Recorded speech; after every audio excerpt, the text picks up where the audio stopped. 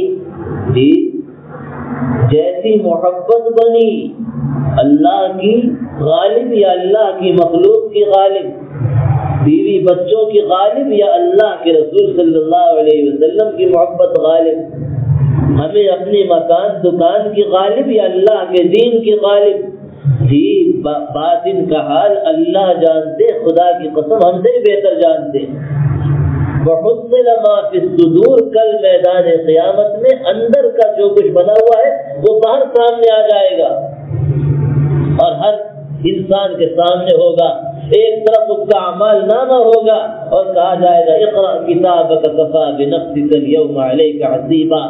او فلانے، او فلانی، اپنا اپنا نام اعمال خود پڑھ لو، تمہارے حساب کتاب کے لیے یہ کافی ہے، اور خود اپنا جائزہ لے لو اور اپنا نتیجہ انجام دیکھ لو. تمہیں کہاں چلتا کیا جائے گا؟